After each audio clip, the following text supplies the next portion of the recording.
Welcome to Beardy, Bruce Lee Central. You know what that was? What? The triads got him. Do you think so? You really do? You know those people, they're Sicilian, dog. Listen, you know what? I'm going to kill you and your son. Really? And they did it. That's what it is? 'Cause I had heard that that Bruce Lee died from some sort of an allergic reaction to a drug or... People don't understand. We're a little too young for it, but people don't understand what an impact Bruce Lee had when he was doing the Green Hornet. When people saw him do martial arts moves the way he did on screen, like people wanted to, I mean, you have to think about how many people would watch a TV show back then. Like if you had a TV show, there's only like 3 different things to watch, right? Like if you had a TV show, you had the entire country watching one of 3 things. And if you had a big show like the Green Hornet was. The Green Hornet aired on Sunday nights. So it was like stealing. When I was having dinner with Chuck, I did ask him, I said, if you and Bruce were in a real fight to the death, who would win? And he, without thinking, he said, Bruce, of course. Right. Nobody could beat him. Hey everybody, it's Birdie here. What's going on, guys? Okay, so a few years ago, I made a video about Bruce Lee's cause of death. And the video got tons of views, and I got a lot of love and support from you guys.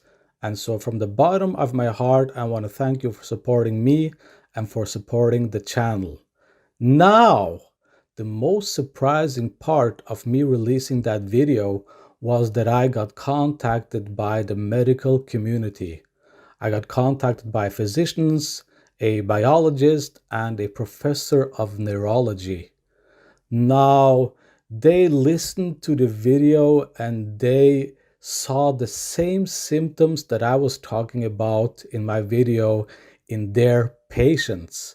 Now, they all agreed with me that the most probable cause of Bruce Lee's death was the one that I talked about in my video. But in 50 years, a lot of progress has been made in biology, in neurology, and now we know a lot more about the brain in general.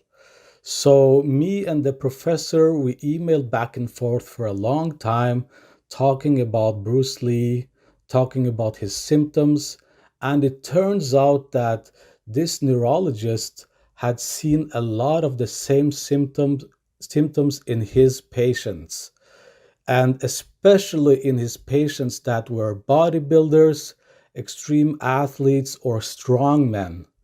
He saw them get headaches and fainting and having bleedings, brain edemas, etc., etc. So it sounds like exactly what happened to Bruce Lee. And so that's why he decided to contact me, because he saw the same things happen to his patients that were extreme athletes. Now, he sent me some research paper that's recently been done on the brain and on brain edemas. And this is the conclusion. Brain edema formation after intracerebral hemorrhage, ICH, causes herniation-related death and severe neurological deficits. So there you go, guys. That is the most recent and updated diagnosis for Bruce Lee's cause of death. This is the conclusion that we came to together, me and the professor, and this is the most probable cause of Bruce Lee's death. I now feel 100% confident that this is Bruce Lee's cause of death. And I really want to thank all of the people from the medical community that contacted me. It's been overwhelming, and I feel really, really, really blessed and lucky that you guys have contacted me and helped me come to this conclusion. I feel like now we can finally put this whole thing to rest. And yeah, guys, there you go. This is Bruce Lee's cause of death, ICH, that caused a brain edema, a swelling, and a bleeding, a combination of a swelling and a bleeding that caused a neurological deficit. And the neurological deficit part is where Bruce Lee started fainting and he started having headaches, and this eventually caused him to pass away. I met Bruce Lee in 1968 when I won the World Championship in New York City at Madison Square Garden. And we were walking together to the hotel and talking about our philosophies and everything. And as we're going up the elevator, it goes to my floor. I get out, well, Bruce steps out with me. And the next thing you know, we're in the hallway working out. Now, this is at midnight. And we worked out till 4 o'clock that morning. And Bruce had a 7 o'clock flight to Los Angeles, so he said, I got to go get ready and leave. And so anyway, he said, let's work out together when we both get back to Los Angeles, which we did. So he lived in Culver City, and he had a big workout area in his backyard. And so we started training in his backyard for like 2 years. And Bruce had different philosophies at that time than I did. And he said, I believe in only kicking below the waist. I believe you shouldn't go any higher than the waist. And I said, well, that's good and it's bad, Bruce. You should be able to have the ability to kick anywhere. And that way, if you only want to go low, that's fine. But if there's an opening high, then you should be able to take advantage of it.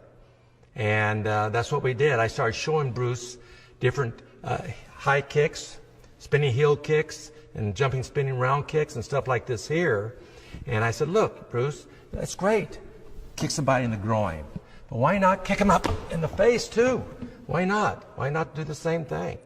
And so anyway, he started showing me the sticky hands, which are close-in type fighting, which was really great to learn. And then I started showing him all the various high kicks, and he really fell in love with them. And he became so good after about 6 months, he could do them just about as well as I could. And then, like I say, Bruce left for Hong Kong soon after to pursue his movie career.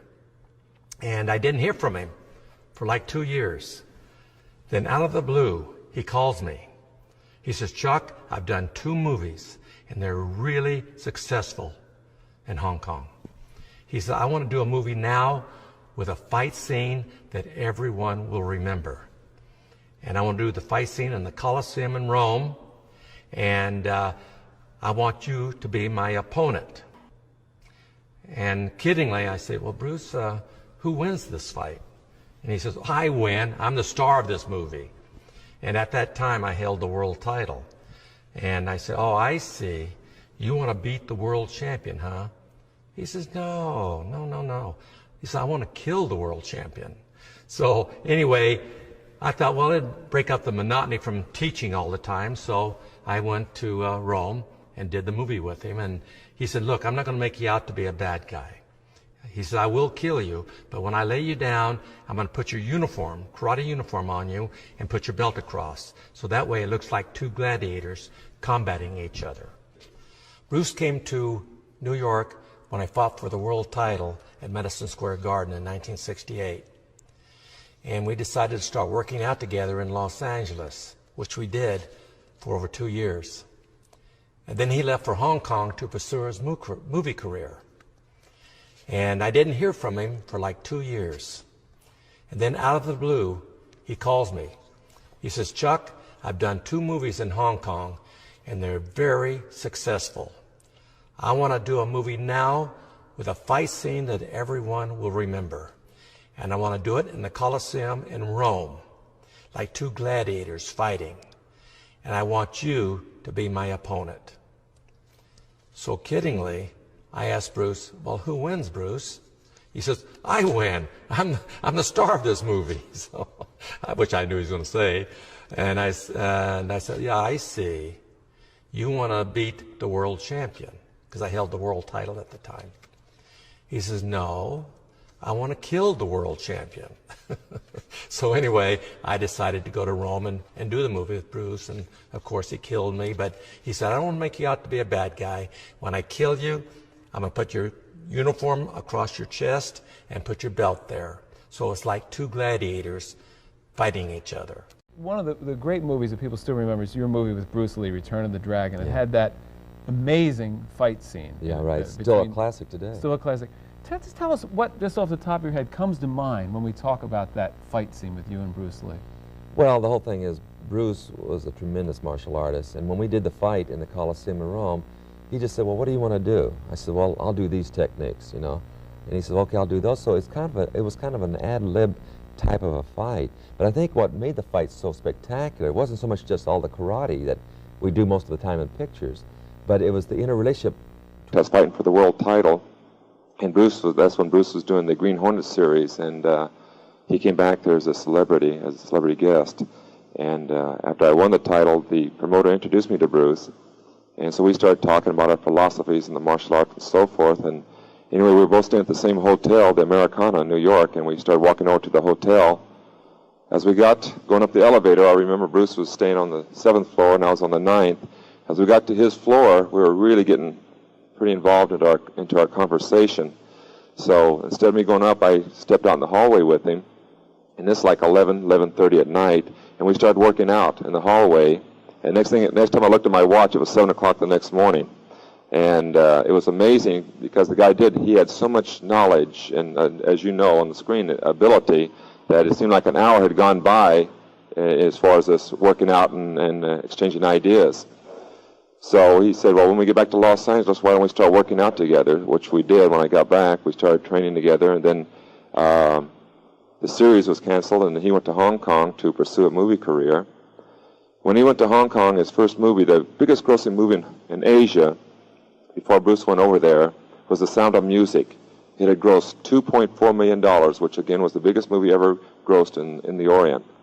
Bruce did the first movie called The Big Boss, which over here was The Fist of Fury, and that one grossed $3.2 million, which is $800,000 more than The Sound of Music. Then he did The Fist of Fury, which over here was called The Chinese Connection, and that one grossed $4.3 million. And then he called me up and he said he'd like to do a movie with a real good fight scene in the movie. I said, well, the only way we can have a fight scene is if I get to hit you once in a while. And he said, well, yeah, naturally, we'd make it a back and forth type fight. So anyway, that fight scene that you saw took us 5 days to do, and in Asia alone, the movie grossed over $11 million. It's the biggest grossing movie in the history of Asia, and they don't think anything will surpass it for a long time. Then Bruce naturally did Enter the Dragon, which was his last movie, and it was probably the biggest grossing movie as far as martial art movies go. But Bruce was 32 years old. Let me explain something about his death too, because there's, I guess, so many rumors that are going about how he passed away and so forth, about touch of death and drugs and so forth. And so I'd like to clarify that before we go on with the demonstration. Is Bruce in 1968? Well, he's pretty heavy in the weightlifting, as you could tell. He was very well built, and he was lifting weights one night with Karim Jabbar, who was a student of his when he was in Los Angeles, playing at UCLA. And he tried to lift too heavy weights, and he ruptured the disc in his back, and he was laid up in the hospital for 3 weeks. In fact, the doctor said that they didn't know if he'd be able to walk again or not. But of course, with a person like Bruce, who's got the drive and determination to achieve anything in life, he was up in about a month, and within 3 months, he was as strong as he ever was. But he had constant back pains from that day on, and he was having to take medication to keep the muscles in the back loose and relaxed. So what happened is that when he was in Hong Kong preparing for his next movie, he was working with a girl named Betty, and who was going to co-star with him, and he got a severe headache. So Betty gave him some antibiotics for the headache, and with the medication he had taken for his back and the medication he had taken for his headache, they reacted to each other and made his brain swell up, and it created an aneurysm or ruptured blood cells in his brain, and that's actually what happened. So if anyone asks you what happened, you can tell them the true story.